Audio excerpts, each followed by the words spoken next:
Assalamualaikum warahmatullahi wabarakatuh. Welcome back to my channel. Gimana kabar kalian semua? Moga baik sedaya ya.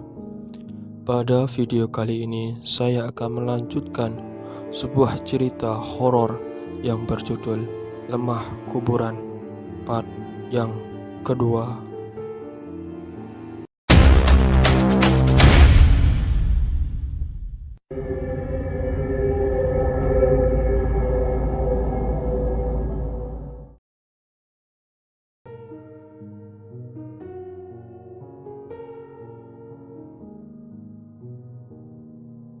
Malam itu, tepat hari Kamis, malam Jumat Legi, Pak Rofiq dan Bu Fitri berpapasan dengan Mbah Jainul.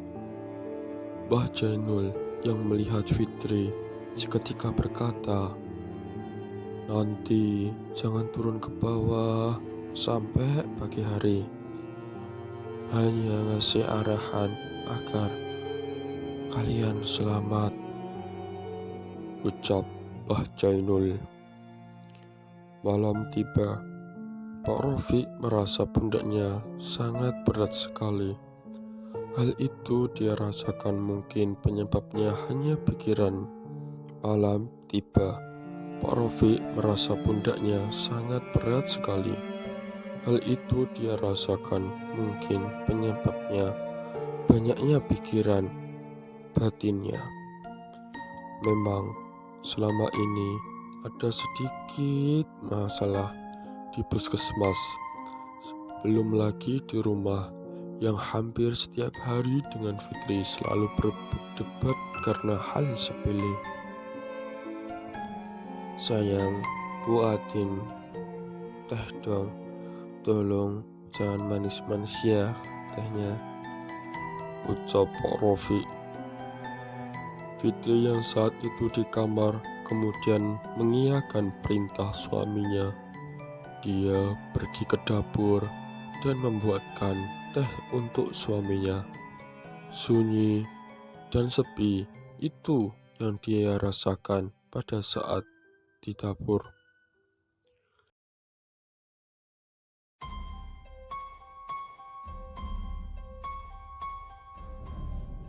Dia melihat jendela yang mengarah keluar. Fitri terpaku dengan sesuatu yang memperhatikannya dari kejauhan.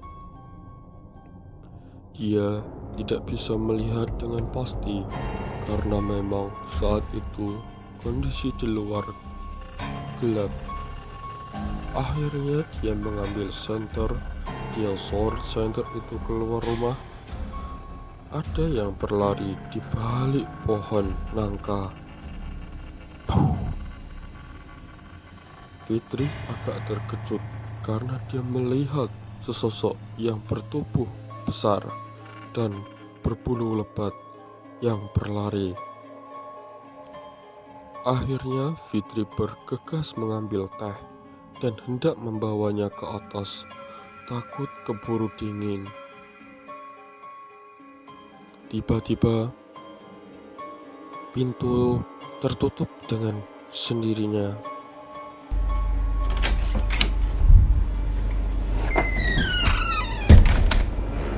Fitri terkejut bukan main kala pintu tak bisa dibuka dan lampu kemudian mati. Untung saat itu dia memegang senter. Tanpa dia sadari, teh yang dia bawa terjatuh dan pecahan belingnya mengenai kakinya. "Sayang, tolong, sayang, tolong buka pintu, aku kunci," ucap Fitri sambil mendobrak pintu. Perasaannya sudah tak enak. Dia mulai menginjak sesuatu yang basah lagi di kakinya. Di sudut dapur dia melihat sesuatu yang akan keluar dari tanah. Entah apa, dia mulai ketakutan. Ternyata sebuah rambut keluar dari tanah itu. Fitri menjerit ketakutan lantaran dia melihat sesosok keluar dari tanah itu, berambut panjang dan wajahnya penuh dengan darah. "Cah ayu, mrene aku unjuk getihmu, titi ae," lirik sosok itu dengan mendekati Fitri. Fitri hanya menjerit dan memukul-mukul pintu agar suaminya mendengarnya. Sosok itu menghampiri Fitri dan meraih kakinya. "Sowe aku ora mangan getih. Kene cah ayu, getih kentelmu gawe obat luwiku saiki," tegas sosok iku. Kemudian pintu terbuka dan Pak Rofi melihat Fitri akan ditarik sosok itu ke dalam tanah. Sontak Pak Rofi langsung menarik Fitri dan mengumandangkan azan. Hal itu dia lakukan agar sosok itu segera hilang, dan benar saja, kumandang azan ia ucapkan, dan sosok itu kepanasan. Sosok itu kepanasan dan berubah bentuk menjadi siluman ular yang berlidah panjang. Kemudian sosok itu masuk lagi ke dalam tanah itu. Suasana kemudian kembali normal. Pak Rofi memeluk Fitri. "Maafkan aku, sayang. Selama ini tidak mempercayai kata-katamu," ucap Pak Rofi. Keesokan harinya, mereka bertemu dengan Mbah Jainul dan menanyakan sesuatu mengenai rumah yang ditinggalinya. "Biyen omah kuwi dibangguni karo sama keluarga yang garis hidupnya bejo, Pak Samiun namanya. Dia memiliki istri yang namanya Bu Khotimah dan 4 anak yang pintar-pintar," ucap Mbah Jainul. "Saking bejo uripe, dia sampai punya sawah dan lahan tanduran di mana-mana. Orang-orangnya gak medit dan loman. Petaka itu dimulai ketika dia memperkerjakan seorang pembantu di rumahnya, namanya Warsinah. Dia bekerja menjadi pembantu di sana. Aku juga mengenalnya. Dia awalnya orang yang baik. Entah mengapa, tiba-tiba dia menjadi seperti itu. Kabarnya dia iri dengan keharmonisan rumah tangga Bu Khotimah dan anak-anaknya, karena nasibnya tak seberuntung mereka. Warsinah memiliki suami yang suka mabuk-mabukan dan juga menghabiskan celengan Warsinah. Anaknya yang semata wayang juga nurun bapaknya, jadi anak nakal. Tidak heran jika Warsinah sering diperlakukan kasar oleh anak dan suaminya. Suatu hari, aku Samiun niatnya cuma bercanda, tidak ada niat serius, melukai hati Warsinah saat itu. Guyon Pak Samiun itu bilang, "Oh alah nah, saumpama awakmu iki si ayu kak buluk ngono tak rapi karo aku." Ucapan itu membuat Warsinah sakit hati karena Pak Samiun dan semua mung omong biasa dadi moloke urip. Aku Samiun. Warsinah datang ke dukun terkenal di seberang desa.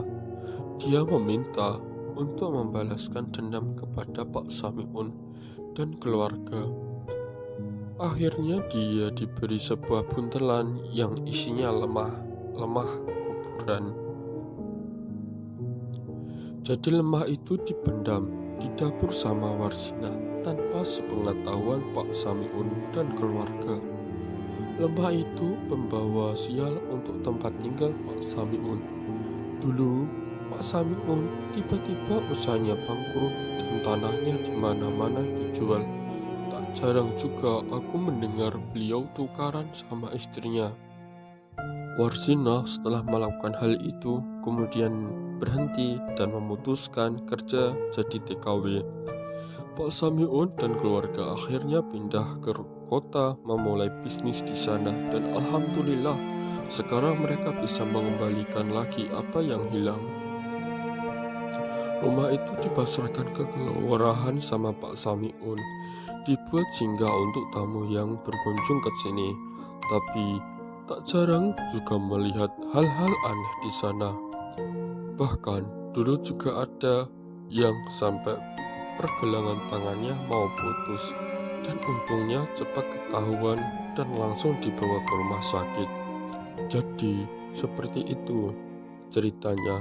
Makanya dulu nak Rofi, aku suruh tidur di atas saja, jangan di bawah, karena saya khawatir lemah kuburannya dipendam di bawah. Buat jaga-jaga saja biar kejadian buruk tidak terjadi. Sejak kejadian itu, Pak Rofi dan Bu Fitri memutuskan pindah di dekat puskesmas. Mereka tidak bisa tinggal di rumah dinas karena rumah itu dijadikan unit tambahan dan program pemerintah desa selama setahun.